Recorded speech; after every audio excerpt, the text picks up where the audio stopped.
이번 시간은 행정상 법률 사실 및 법률 요건과 관계돼서 목차는 우리가 이제 제4장이죠. 행정상 법률 관계의 원인인데 원인에는 그 법률 사실과 법률 요건이 있어요.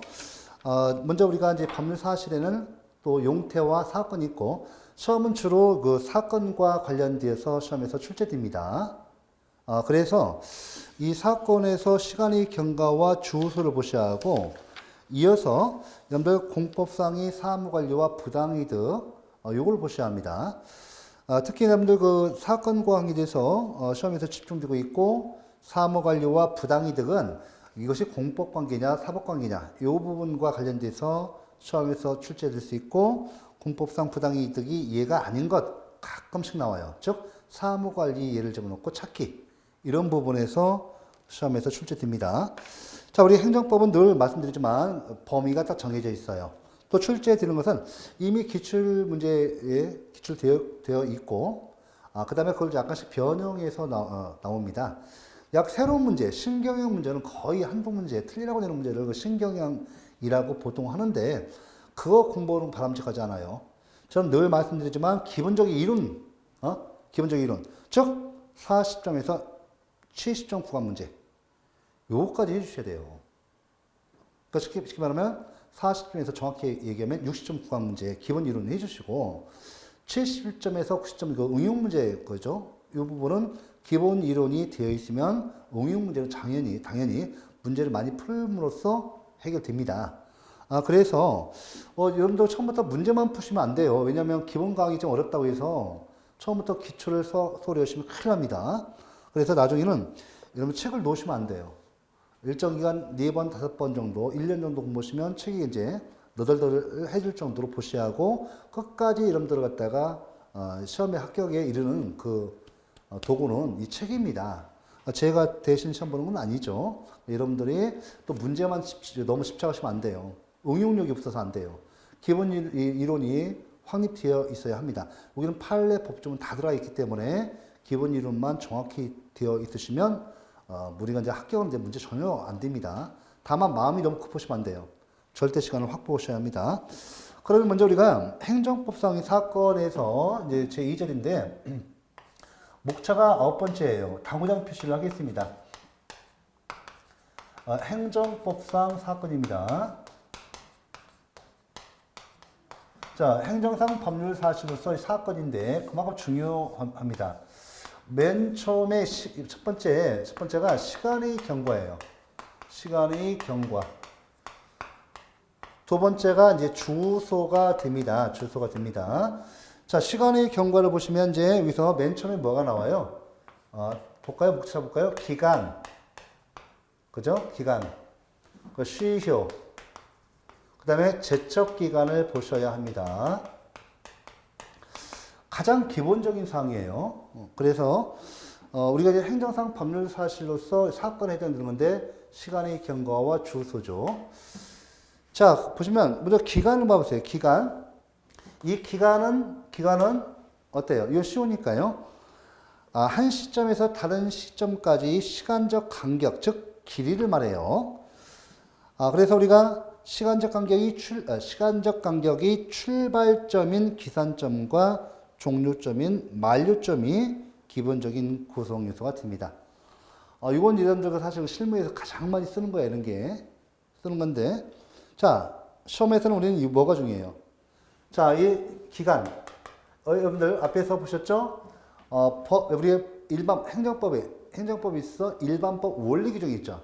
일반법 원리 규정은 법의 일반 원칙 규정과 법 기술적인 통칙적 규정이에요. 그러니까 일반법 원리 규정으로서 행정법의 일반 원칙과 법 기술적인 통칙적 규정. 법의 일반 원칙 규정은 앞에서 신의, 성실의 원칙, 그죠? 그 다음에 평등의 원칙, 행정의 자기 구속의 법리, 또 비례 원칙, 신뢰 보호 원칙, 부당 결부 금지 원칙 이런 것 등을 배우셨죠.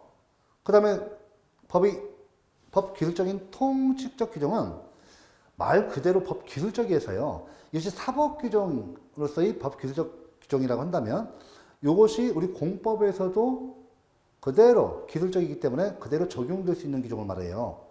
예를 들면 우리가 이제 여기서 가장 중요한 기간입니다. 그래서 이 기간은 원칙적으로 무슨 규정? 원칙적으로 민법에 나와 있는 우리 민법이라는 사법 규정, 민법의 규정이 유추 적용된다. 앞에서 보셨죠? 사법 규정이 적용해서 배우셨잖아요. 그죠? 민법의 규정을 유추 적용한다. 이게 중요해요. 사법. 또 이렇게 사법으로 나올 수도 있습니다. 시험에서. 사법의 규정을 유추 적용한다. 처음이니까 이렇게 이런 거 다 하지. 뭐 나중에는 다 알게 되고 이해가 되고 암기가 됨으로써 이제 그 범위가 좁아지는 겁니다. 이거 이외에는 중요한 거 없어요. 예, 딱 보시고. 그 다음에 뭐 기간의 기산점 통합 2번 있죠? 이거 좀 아셔야 돼요. 2번, 3번 정도 나왔습니다. 자, 우리 기간의 기산점, 초일 불산입이 원칙이에요. 그러니까, 여러분들, 이 계산 파트에 기간을 10분치로 정한 경우, 2시간, 30분, 30초 후에 다시 이 자리에서 만나자 하면 즉시로 계산합니다. 이런 것을 자연적 계산 방법이라고 해요. 자연적 계산 방법. 그러니까 10분초로 이렇게 계산하는 거, 이런 것을 갖다가 자연법적 계산 방법이라고 합니다. 이건 즉시로 계산해요.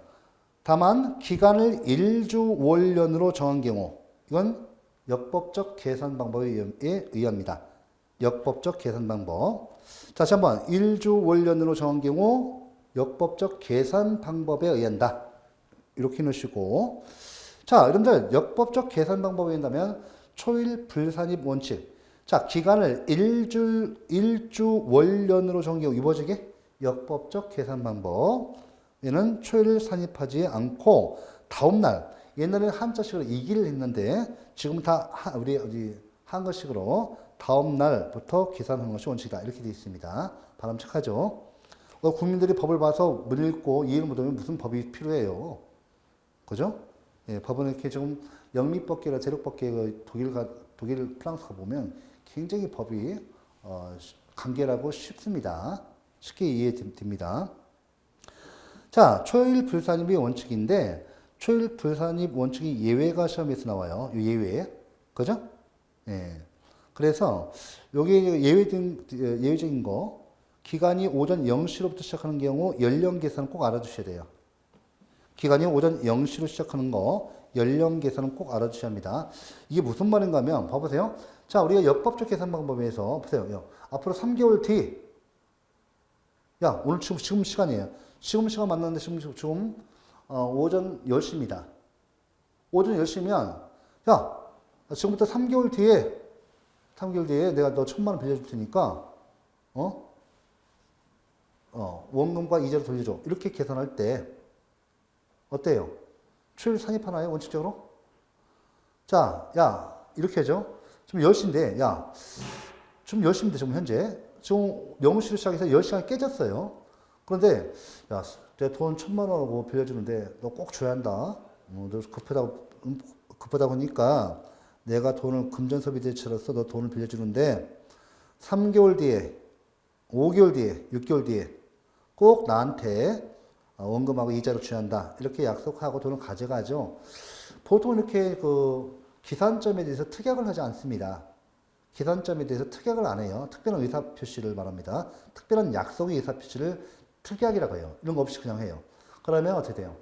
3개월 뒤에 자, 오늘 하루 들어가는지 들어가지 않는지 다툼이 발생할 수가 있습니다. 그래서 원칙적으로 특약이 없는 한, 야, 오늘 좀 10시 와서 만나서, 친구가 만나서, 오후 2시에 만나서 돈 1,000만 원 빌려주면서 원금과 이자를, 뭐 3개월 뒤에, 5개월 뒤에 돌려달라라고 했을 때, 초일 불산 원칙. 그죠?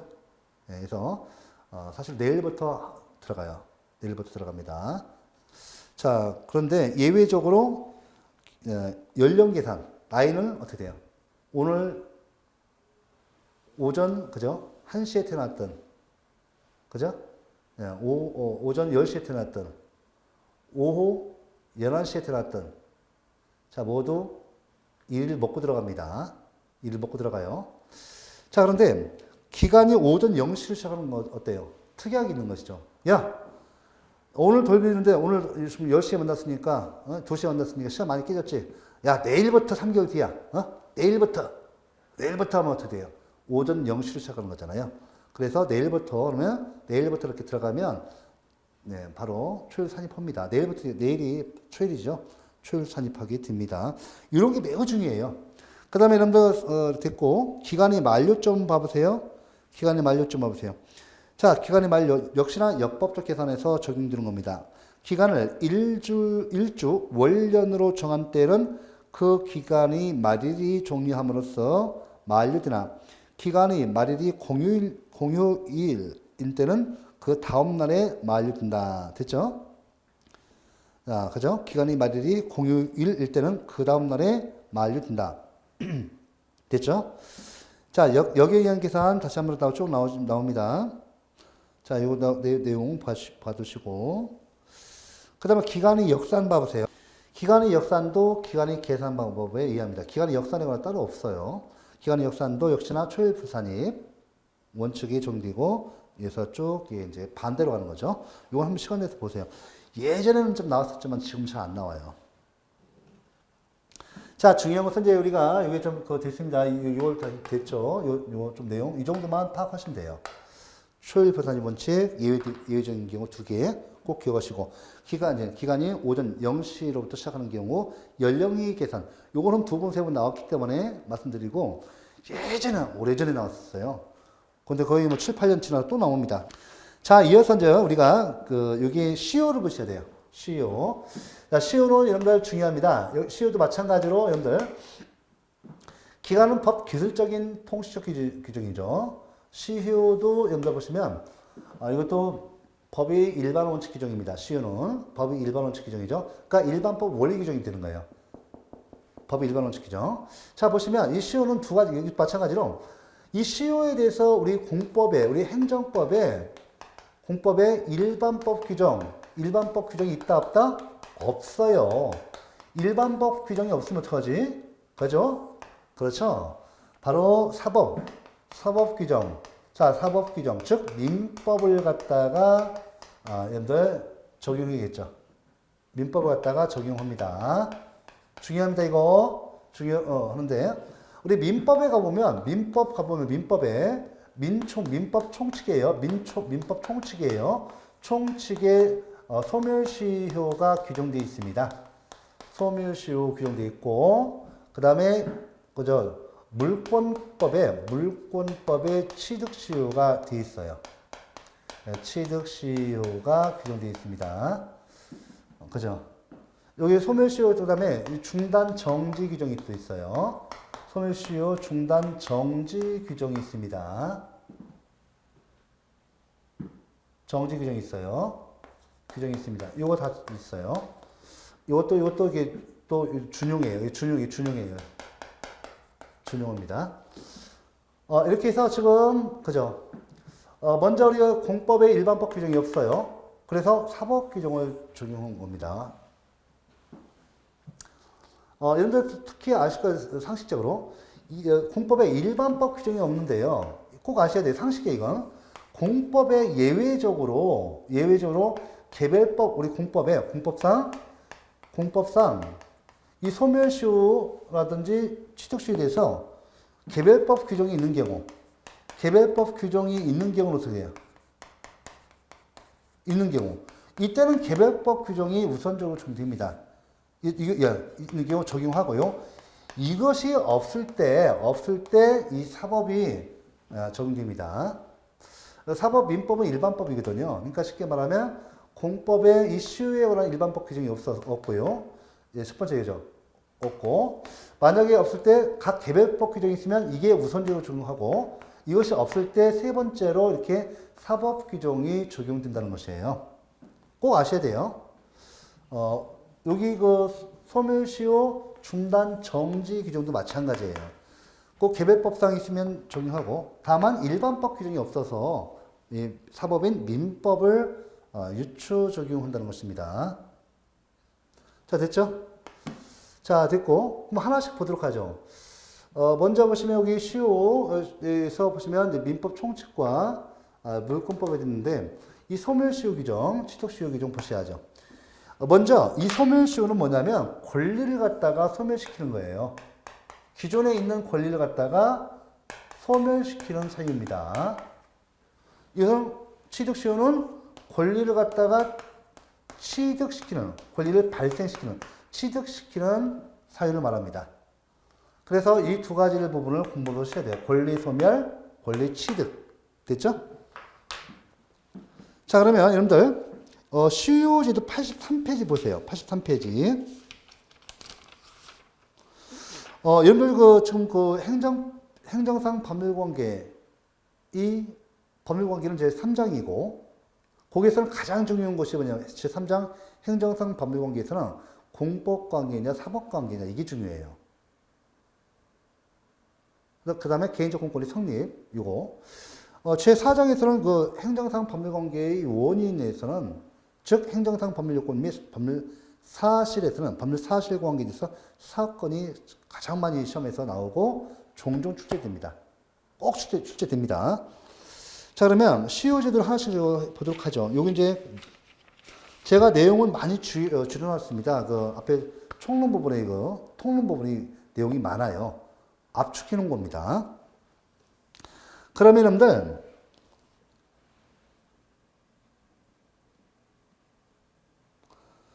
그럼 시효제도 다시 한번 우리가 이걸 내용을 다시 정리할게요. 일단 이걸 보시는데 이게 일반론이고 그 시효제도에 대해서 좀 더 좀 이렇게 내용을 들어가도록 하죠.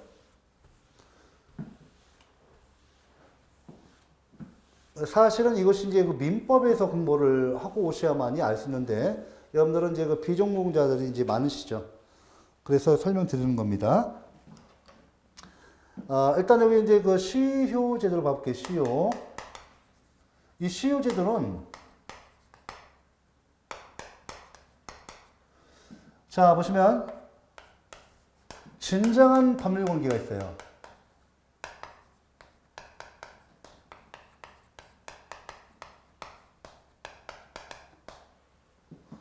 이와 반대들은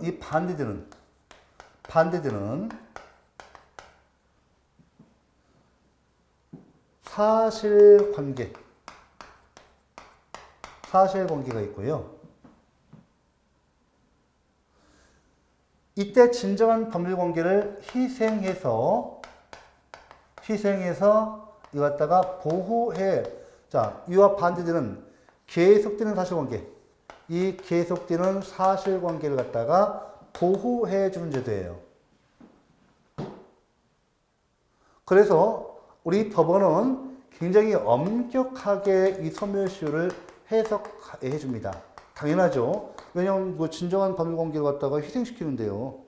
이와 반대되는 계속되는 사실관계를 보호해 줍니다. 희생, 보호. 됐죠? 여기에서 이제 자 보세요. 그러면 소멸시효 먼저 볼게요. 소멸시효. 먼저 소멸시효를 보도록 하죠. 이거는 권리를 소멸시키는 건데 지금 현재 여기 보시면 우리 금전채권 소멸시효. 우리 보세요. 이 소멸시효를 보시면 현재 우리 공법에 일반법이 없죠? 공법에 일반법이 없단 말이에요. 없고 자 개별법으로 뭐가 있어요? 여러분 국가지정법이 있어요. 국가지정법이 있고 지방재정법이 있어요. 여기에 개별법 규정으로 공법상 금전채권 보세요. 공법상 금전채권이 있죠. 채권이 소멸시효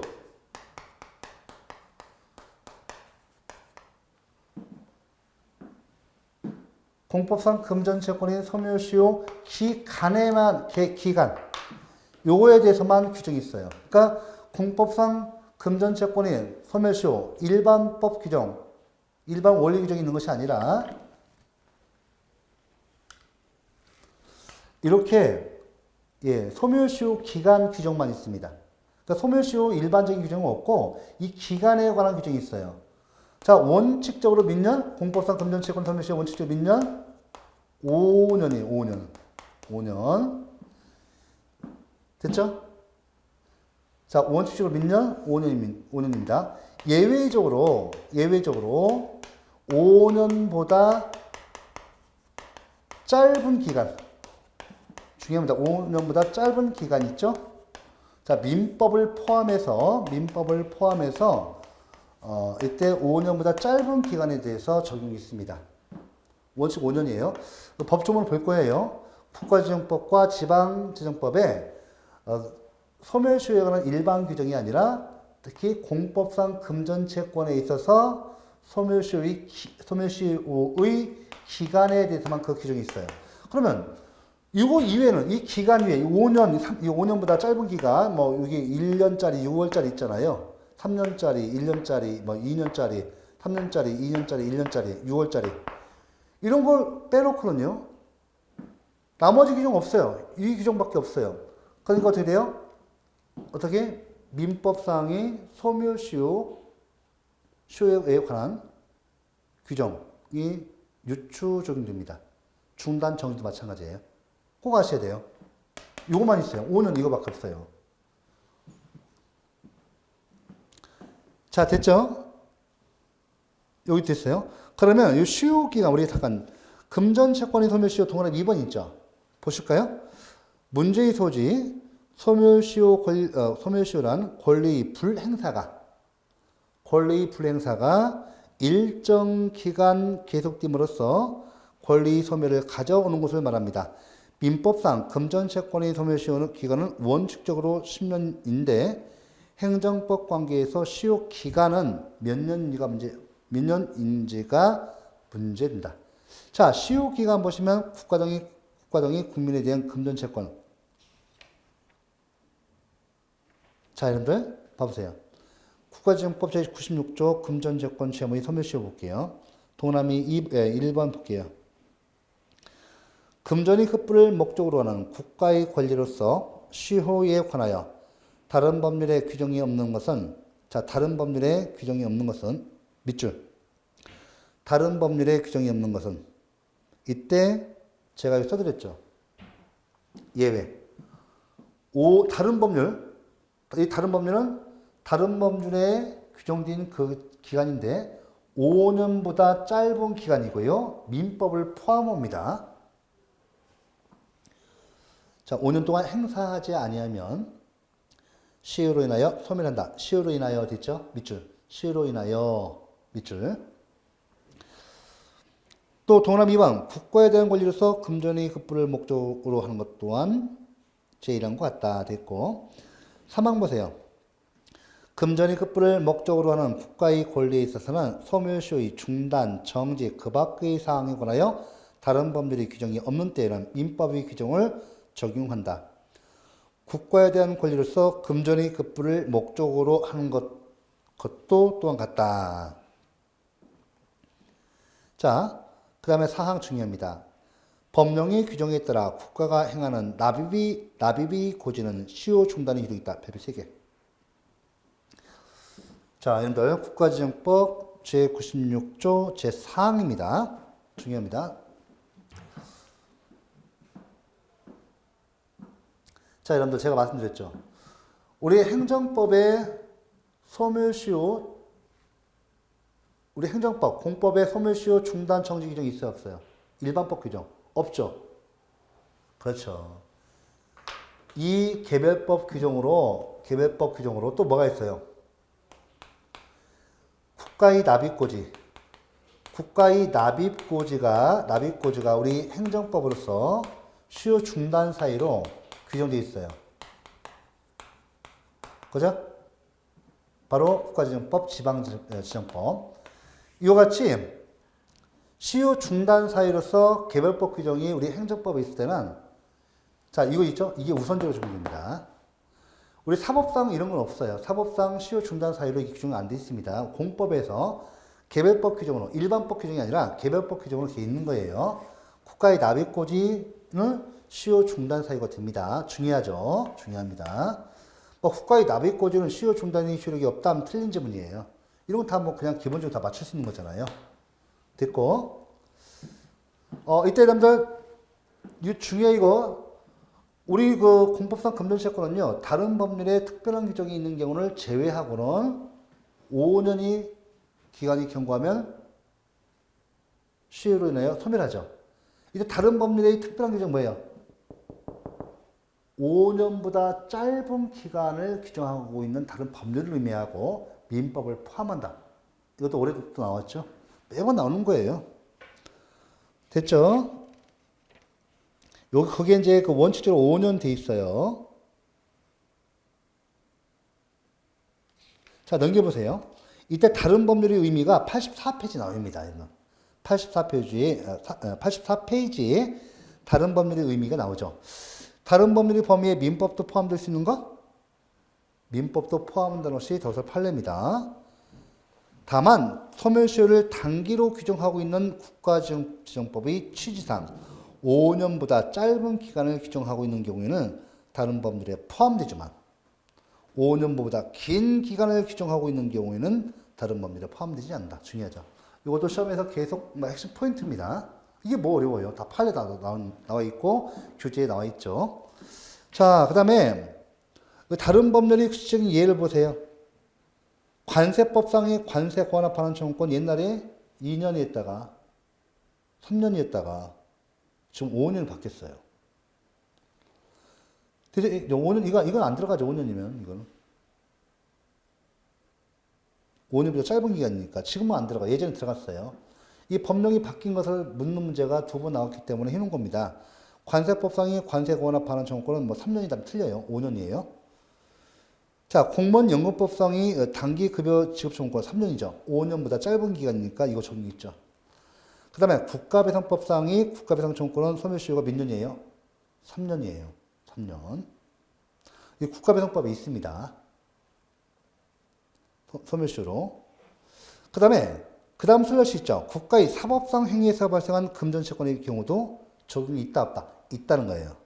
국가의 사법상 행위에서 꼭 공법 행위에서 발생한 금전채권일 필요는 없어요. 그러니까 공법 행위로부터 발생한 금전채권의 경우뿐만 아니라 사법상의 행위에서 발생한 금전채권도 포함한다는 거예요. 판례가 있습니다. 이것도 나옵니다. 나와요. 그 다음에 반대로 국가가 국민에 대해서 갖고 있는 것도 그렇지만 반대로 우리 국민이 국가에 대해서 갖고 있는 것도 마찬가지예요. 자, 여러분들 국가가 국민에 대해서 갖고 있는 것은 과세처분이죠. 과세처분은 우리 그 행정처분이에요. 행정입니다. 과세처분 1,000만 원 부과했다. 과세처분했다. 소득세 부과했다. 이 소득세 부과처분을 통해서 바로 공법상 금전채권 언제 발생해요? 그죠? 변제기. 그죠? 언제까지 납입해라. 이렇게 하면 어떻게 돼요? 언제까지 납입해야죠? 그 기간이 경과하자마자 바로 이런 것도 돼요. 강제집행 들어옵니다. 예.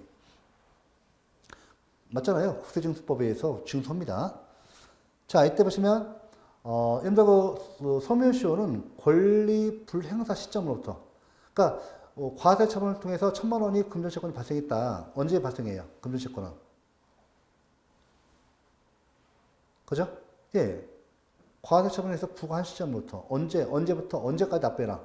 과세 부과 시점으로부터 언제까지 납부해라 하면 그 납부 기간이 경과되면 어떻게 돼요? 경과되죠? 그때부터 권리 행사할 수 있습니다. 어떻게 해요? 국세징수법에서 강제징수라는 권리 행사를 할 수 있잖아요. 맞죠? 납부기간 지나야죠. 납부기간 딱 지나면 바로 여러분들 보면 납입고지. 빨리 납부해라. 요죠. 납입고지. 그죠? 제차하죠. 아니면 국세징수법에서 독촉을 통해서 강제징수 들어갑니다. 이렇게 돼요. 자, 이렇게 되고 그 다음에 여러분들 여기 꼭 내용 보시고요. 국민이 국가에 대한 금전채권 마찬가지예요. 꼭 기억하시기 바랍니다. 그 다음에 디귿번 소멸시효의 중단 정지 규정 있죠? 소멸시효의 중단 정지에 관해서도 다른 법률에 특별한 규정이 없는 한 민법의 규정이 적립니다. 다른 법률 뭐예요 여기? 예, 바로 국가지정법, 지방지법상 납입고지. 또 있어요. 뭐? 국세징수법상 독촉도 시효 중단 사유로 우리 공법의 행정법의 특이한 사항이에요.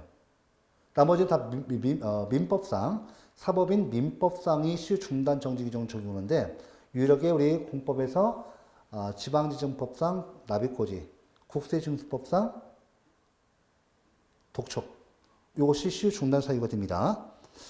자, 이 내용 돼 있어요, 여기. 이거 봐보세요. 두 번째 시험 그 내용이 나오죠.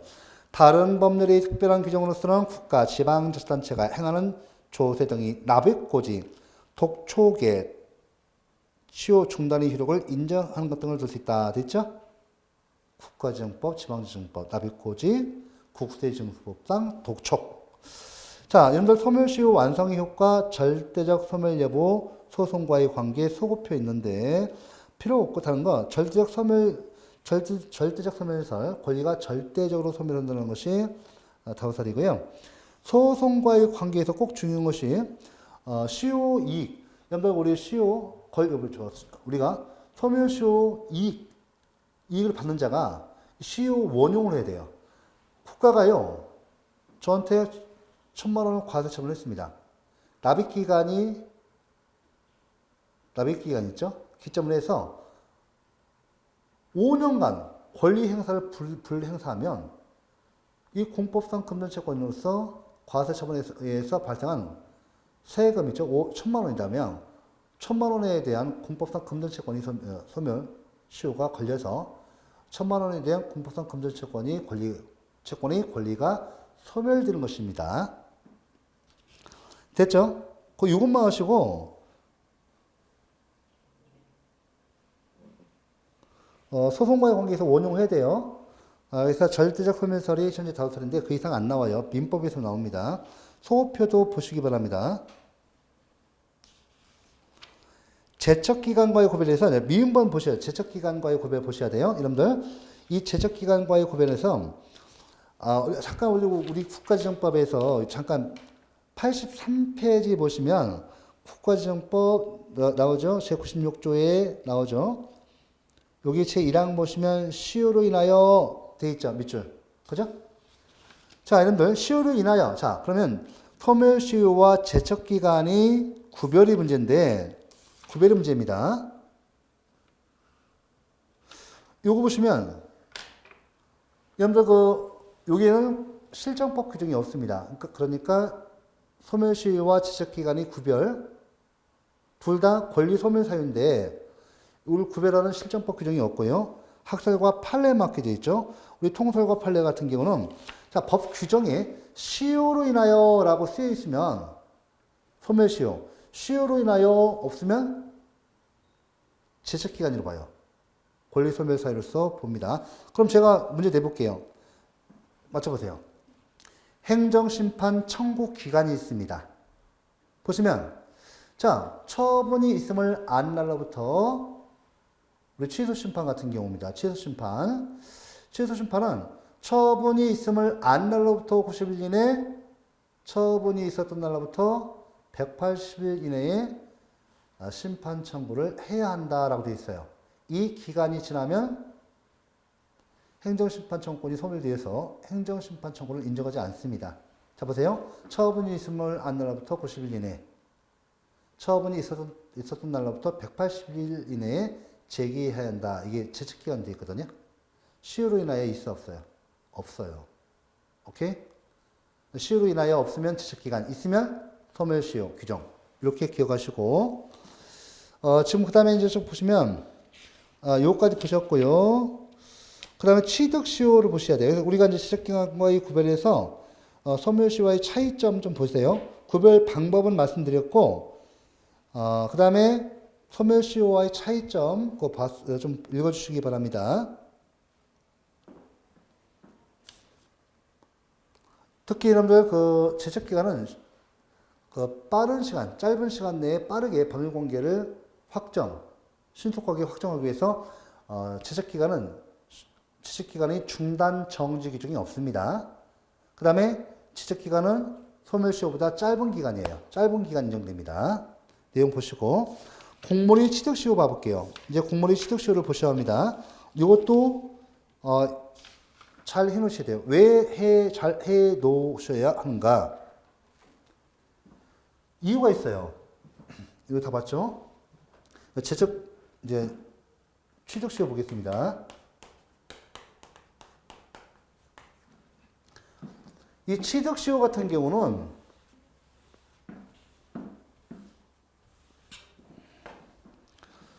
공물이 취득 시효인데, 이 취득 시효는 이제, 봐보세요. 다시 목차 뺐을게요. 취득 시효 같은 경우는 이래요. 우리 공물이 있죠. 쉽게 이렇게 하면 안 되고,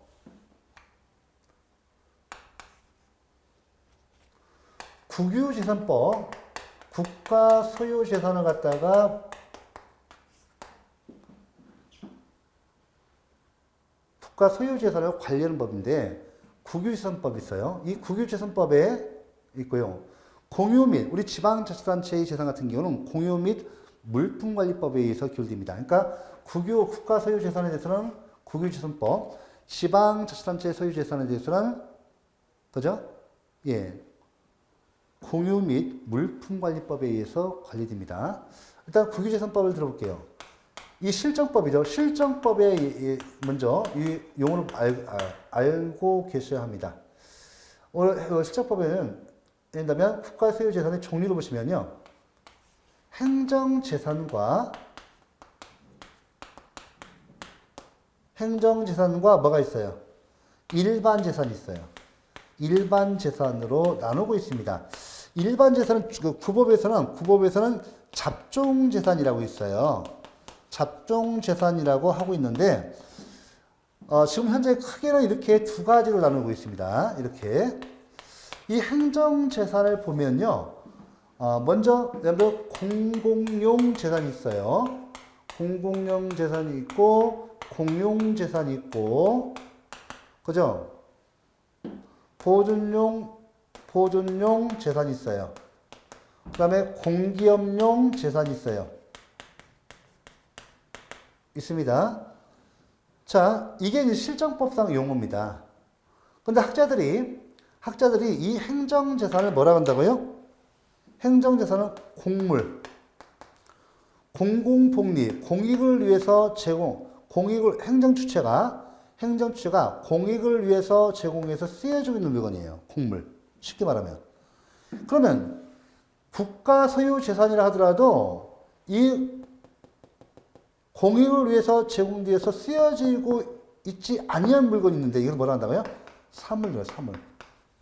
국가도요, 이 공물뿐만 아니라 국가도 개인과 같이 물건을 소유하고 있다고 해서 사물이라고 합니다. 그래서 공물과 사물은 강학상 용어예요. 강학상 용어. 행정법 강의 학상 용어입니다. 실정법 용어는 이렇다는 얘기죠. 이렇게. 그래서 이걸 갖다가 뭐라고 해요? 공공용물이라고 해요. 공공용물. 응? 이걸 다 공용물.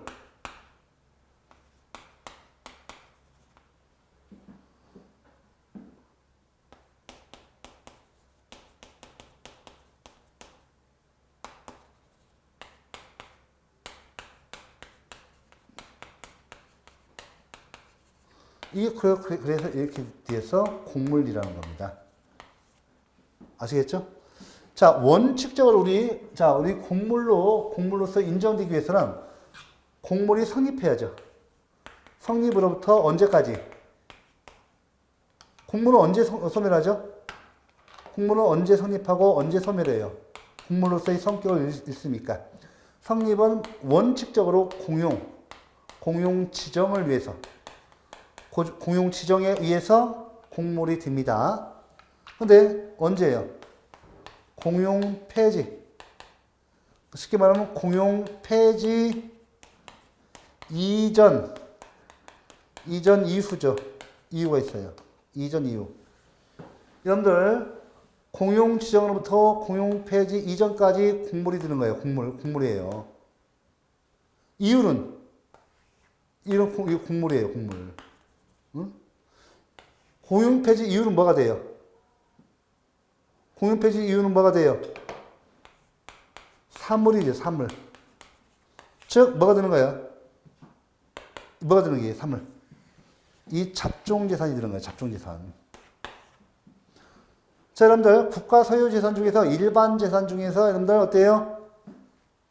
예, 일반 재산 어때요? 이거 갖다 일반 재산 갖다가 공용시행 해버리면 행정재산 공물이 되는 거예요. 그럼 공물 행정재산이 됐죠? 이 공물 공용 폐지버리면 뭐로 와요? 일반 재산으로 오는 겁니다. 그래서 이 취득시효와 관계돼서 판례가 중요한데 이 우리 공물은요, 행정재산은 공용폐지가 있기 전까지는 취득시효 대상이 안 돼요. 취득시효 안 됩니다. 일단 사물인 경우는 취득시효 대상이 돼요. 중요합니다.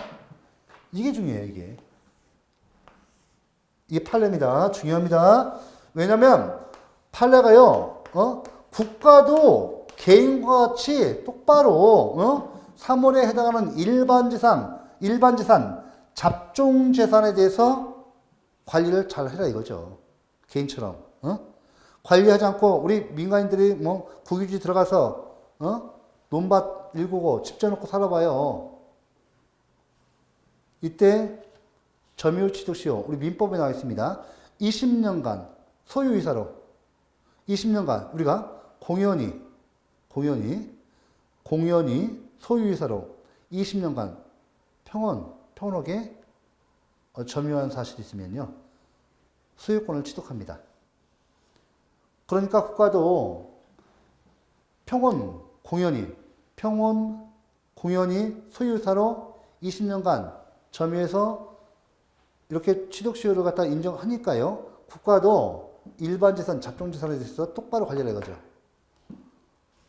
맞죠? 그래서 요즘은 항공처리이 아주 엄격합니다. 1950년대 그때만 너무 우리 국민들이 먹을 게 없어요. 국가가 어떻게 해줄 수 없으니까 들어가서 우리 민간인들이 살 수 있는 길은 뭐예요? 뭐 국유지든 지방 공유지든 들어가서 논밭을 일구고 감자 심고 고구마 심고 옥수수 심고 집 져놓고 살잖아요. 국가가 어떻게 할 거예요? 나가라고 할 수 있습니까? 그때 물론 국가의 행정력이 미치는 범위에 대해서는 다 통제하죠. 하지만 미치지 않는 이유는요, 산골 들어가서는 어떻게 막아요? 태백산맥 들어가서 화전민도 어떻게 막을 거예요? 응? 그래서 그건 어떻게 막을 수가 없죠. 국가가 어떻게 먹여 살려줘야 하는데 뭐랍니까? 그렇게 했어라도 기관에서 먹고 살아라 놔둔 거죠. 20년간 평원 공연히 소유사로 20년간 점유하면 취득시효가 인정됩니다. 소유권 취득 인정돼요. 됐죠? 예, 좋습니다. 그래서 여기 다 내용 돼 있죠? 다 돼 있어요, 여기. 국유재산법 제6조 공유재산 및 물품관리법 제5조 보시고요. 여기 보시면 여기 그죠? 내용 돼 있습니다. 봐두시고 오른쪽 87페이지에 파고들기에서 그죠? 여기 국유재산법 제7조 국유재산의 보호 볼게요. 노동제 위법 또는 다른 법률에 정하는 절차와 방법에 따르지 아니하고는 국유재산을 사용하거나 수익하지 못한다. 제2항 행정재산은 민법 제245조 점유취득시효입니다. 에도 불구하고 시효취득의 대상이 되지 않는다. 행정재산 공물이죠. 공물은 취득시효 대상이 안 됩니다. 법조문 있죠? 그 다음에 공유재산 및 물품관리법 제6조 보세요.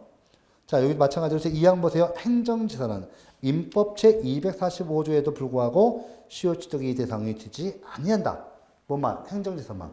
예전에는 헌법재판소의 위헌 결정이 있기 전까지는 일반 재산, 잡종재산에 대해서도 취득시효 대상으로부터 금지하고 있다가 무슨 얘기냐? 국가도 개인과 같이 물건을 소유하고 있으니까 똑바로 관리해라. 이거죠. 그래서 취득시효를 인정하고 있습니다. 그래서 요 내용이 공용폐지, 입증칭, 예정공물도 공물을 취급하니까 꼭 같이 알아두시고, 일반 재산의 경우, 그죠? 취득시효 대상이 됩니다. 자, 이어서 요거까지 중요한 사항에서 제가 판서를 했고, 주소는 앞에서 보셨잖아요. 공법상 주소는 주민등록법상의 주소를 말합니다. 여기는 먼저 주민등록 형식을 갖춰야 하고 30일 이상 거주할 목적이 있어야 하고 즉 의사주의 주관주의예요. 등록 형식이다. 형식주의. 그 다음에 공법상 주소 우리 주민등록법은 이중 등록을 금하고 있습니다. 오케이? 그래서 단수주의, 단일주의를 취하고 있다.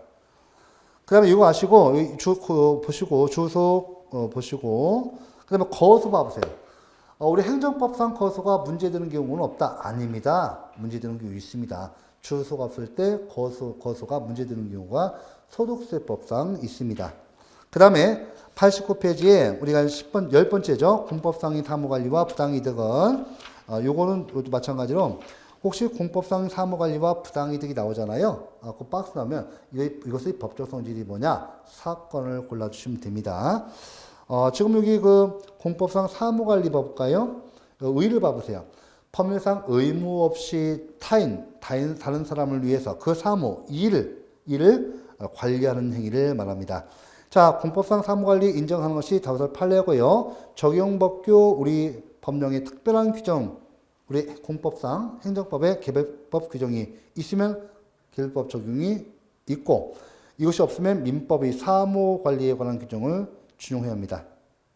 따라서 사무관리 통지 의무, 비용 상환, 과실 없이 받은 손해에 대한 배상 규정 등이 유추적일 수 있죠.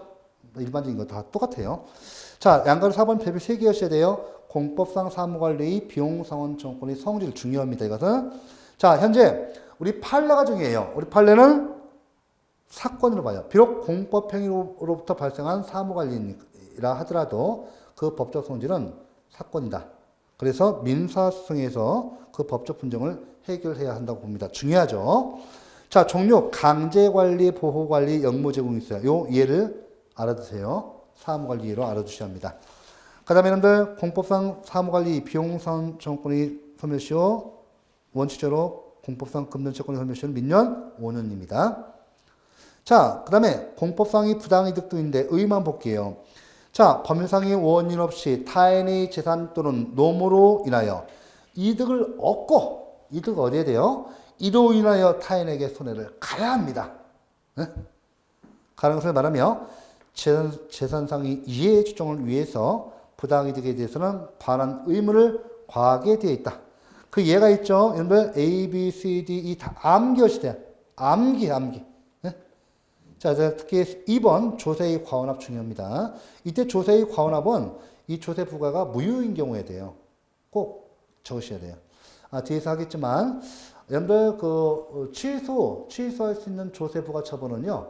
공정력에 의해서 취소권자가 취소하기 전까지는 그 유효성이 법률상 추정되기 때문에 부당이득이 안 돼요. 유효성이 추정되니까 이때 조세의 과원합에서는 반드시 무효인 경우에 무효인 과세처분일 때는 바로 부당이득 성립하고 부당이득 반환 청구권 행사할 수 있어요. 그거 꼭 기억하시고 자, 그 다음에 여러분들 여기 보시면 공법상 부당이득에서 적용법규 마찬가지예요. 우리 공법에 일반법 규정이 없습니다. 법령의 특별한 규정, 개별법 규정이 있을 때는 적용하고 이것이 없을 때 민법이 부당이득 반환 청구권 규정, 민법상 부당이득 규정이 적용되고 양가로 3번 역시나 똑같아요. 우리가 비록 공법상 부당이득에 의해서 발생한 청구권이지만 이것은 사건이다. 라고 판례가 보고 있어서 사건으로 봐서 이해된 법적 분쟁이 발생했을 때는 민사소송에 의한다고 봅니다. 그 다음에 공법상 부당이득에 유용해서 행정주체의 부당이득 나오죠? 조세의 과환합 같은 경우. 그런데 우리 행정객체인 사인의 부당이득도 인정돼요. 이런 거 공무원 주셔서 봉급 과액 수령 있을 때. 됐죠? 네, 좋습니다. 자, 그 다음에 행정행위 이외의 행정작용으로 하는 경우 국유지를 개인이 경작하거나 자기의 사적인 목적에 사용하는 경우 부당이득 반환 청구해야 합니다. 임대료, 임차료 상당액을 국가에 납부해야 돼요. 공법상 부당이득 반환 청구권의 소멸시효 역시나 이것도 꼭 알아주시고요. 이것도 원칙적으로 5년입니다.